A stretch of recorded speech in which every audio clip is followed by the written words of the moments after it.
everybody, I'm Ebony. This is Ebony's Creativity. Thank you so much for joining me here on my channel. Today I am going to be doing a short, sweet project just showing you how to turn a literal piece of trash into treasure.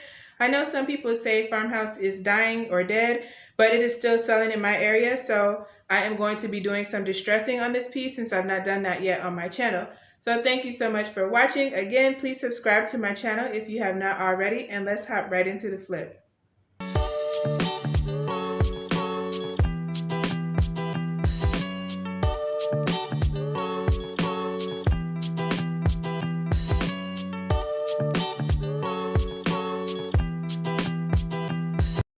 Here is today's project. I'm not quite sure what it is, but I got it for free off the side of the street when I went to pick up a free dresser. It's not in terrible condition. It is made from solid wood. You can see a few scrapes and scratches, but I figured I can make it into something. So I spent a little bit of time thinking about what I could do, and then I came up with an idea. As you can see, it's all solid wood, really beautiful oak piece. So let's hop right into the flip. I'm going to be using 220 grit sandpaper because the finish on this is kind of failing all over, so I didn't think it would be difficult to remove, and the 220 took it right off in very little time. So I'm just going to be doing a sanding of this whole piece. The top I'm going to be trying to remove the current failing finish, and on the rest of the piece it will just be a scuff sand because I intend to paint that. I debated a while on if I should remove these little plugs. They are there to cover up the screws that are holding the wood pieces together. I decided to go ahead and remove them because it wouldn't be me if I didn't make more work for myself. But after I removed them, I thought maybe they were in line with the farmhouse look and feel that we're going for. So you leave me a comment and let me know if you think I should have left these little plugs or not. I also debated about whether or not I should remove the little handle that was on the side. I thought that made carrying a little bit more practical, but I just didn't really like the look of it, and so I decided to remove those handles as well. You can also leave me a comment and let me know what you thought about the handles that were originally on the side.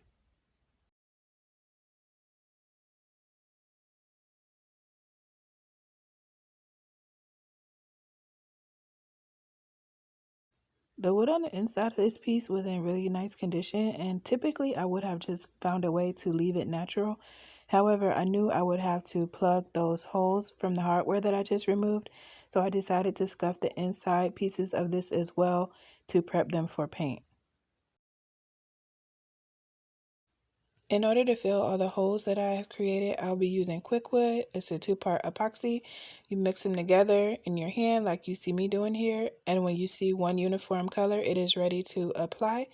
So I'm going to be putting it in the holes where those plugs were and also in the holes where the hardware was. If you have never used Quickwood, I really like it better than the typical wood filler that we would use on these kind of repairs. I think it dries much harder and it has a much more durable finish in my opinion. But when you're using it, you need to work quickly and try to overfill the hole just slightly so that way when you go back to sand, you'll leave yourself a little bit of space to sand it smooth, but not to sand past where you need to be at.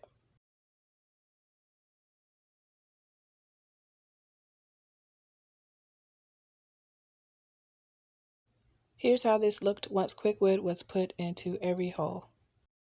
So I'm going to go ahead and sand that, and I'm using the 220 grit sandpaper again. It is a little soft for this job, but that just made it take a little bit longer, and I was okay with that because I wanted to make sure I did not sand into the holes. I wanted my final surface to lay nice and flat, so I just took my time and went slow with the 220 grit sandpaper, although I probably could have did a step up maybe to 180 or maybe even 120 to get it done faster.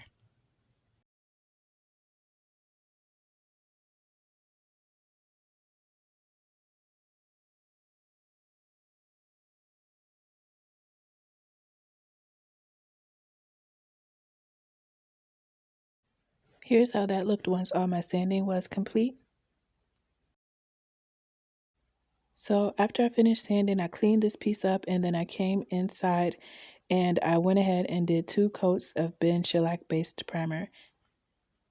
I'm going to cover every surface except the very top and the top edge. In this video, I'm doing something that I haven't done in a while, which is use a Dollar Tree roller to apply my bend primer.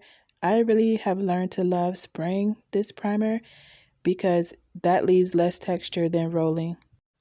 This stuff picks up texture really quickly, and so to avoid having to do another round of sanding, I typically like to put this in my paint sprayer. Don't know why I didn't this time, but maybe this will benefit those of you who don't have a paint sprayer, and you will see that you can still do a quality project with Dollar Tree materials. This is how I started my channel, so if you have not looked at any of my flips from when I first started a couple of years ago, you can go back and check those out. I'm not all about using everything expensive, but some things just really do help to get the job done. Even my paint sprayer is not expensive, so I will show that to you in an upcoming clip.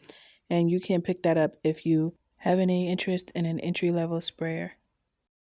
If you do try to spray bend primer, you want to use ammonia to clean it out.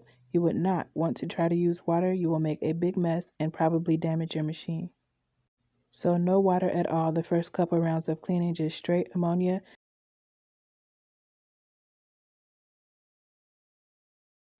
As I mentioned, that primer does leave some texture when you roll it on, so I am going back in with a 400 grit sandpaper just to smooth everything out.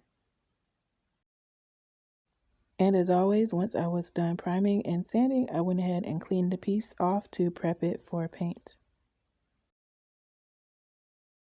Here's the paint sprayer that I use. It's a pretty decent gun and it's really cheap on Amazon, so I would recommend it. Took me a little bit of time to get used to it, but now I find it really easy and it does help save a lot of time. The color that I am going to be applying on this piece is French Eggshell by Fusion, and I will be doing 2 coats of paint. As you can see, there are some areas that lost some of the primer when I went back over this with the 400 grit sandpaper, but that is okay in this instance, only because I'll be doing a distressed look, so if ever paint rubbed off in those areas, it would just add to the character of the piece. That is what I really love about farmhouse and distressed furniture. It just has so much character, and if you mess it up, you can't really tell if that's how it's supposed to be or if it's actually a mess up. So that does take a little bit of pressure off when you are painting furniture.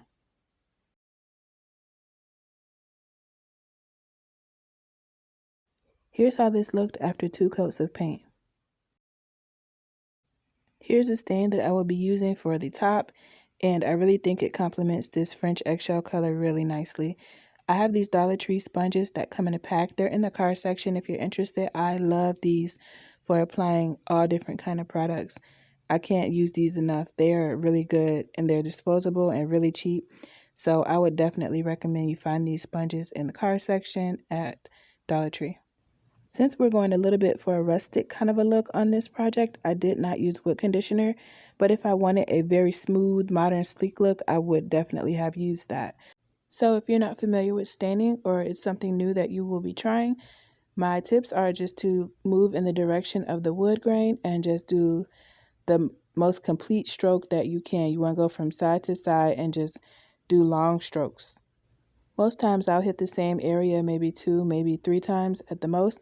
The first one is just to kind of get the product on, and then the subsequent ones would be just to smooth it out and make sure that I am following the grain of the wood.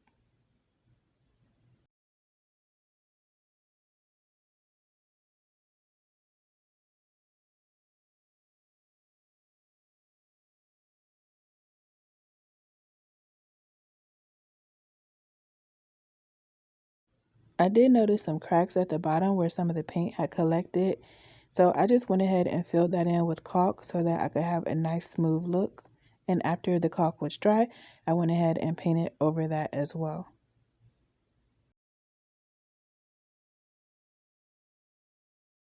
I have really grown an affinity for wipe-on top coats. I find them to be the easiest to apply in my opinion. So I am going to be using another of the Dollar Tree sponges that I recommended a few minutes ago. And I am just going to pour a little bit of this wipe-on poly, and I am going to go over this top portion that I have stained with this top coat. And I apply this much like I did the stain, and I am going to be doing 2 coats.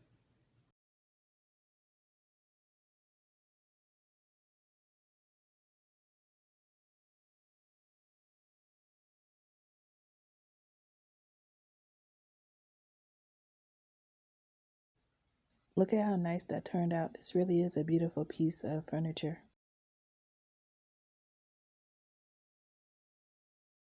So if you're like me and you use your orbital sander incorrectly, you end up with a lot of scrap pieces of sandpaper that are perfectly good in the middle and ruined on the edges. So sometimes I save those. That's what I'm using right now to distress. I will be doing a light distressing on this particular project, but if you want a heavier distress look, then of course you would just do more distressing. The way I approach distressing is to ask myself, if this were dropped, kicked, hit, damaged in any kind of way like that with heavy usage, where would paint naturally come off at? Where are there corners? Where are there edges? Where are there areas that may be more susceptible to damage? And that is where I distress at. So that's how I do it. I'm pretty sure there's probably a better way, but I just really go off instinct with distressing. Like I said, this piece is a light distressing. If you have used primer and then you go after that and try to distress, you may see some of the primer coming through. I always keep that in mind. If I did not want that look, I would not have primed. I would have simply painted, but I didn't mind it, and I thought the white peeking through did look kind of cool on this particular project. So I went ahead and did that, but that is something that you definitely want to keep in mind when you are priming before distressing. I am all out of wipe-on poly, so I will be using this in my spray gun. It is the clear satin polyacrylic, and I am just going to be doing 3 coats of that to make this really waterproof, just in case a doggy has a spill or accident or something like that. And yes, I said doggy because I am going to be making this into a dog bed. So you can let me know what ideas you might have had for it. That's the best I could come up with. Without further ado, here is my finished product. Leave me a comment and let me know what you think. So unfortunately, I don't have a little doggy model, but hopefully you can get the picture.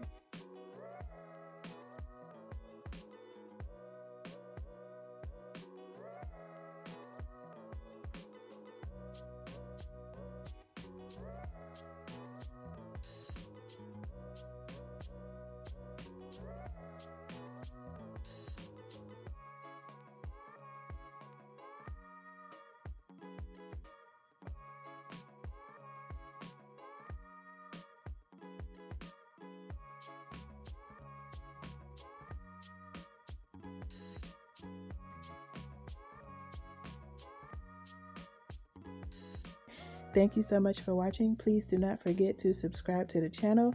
Leave me a comment and let me know what you think the original purpose of this piece was. If you have the time, please select another one of my videos to watch from the choices on the screen, and I will talk to you guys in the next video. Bye guys.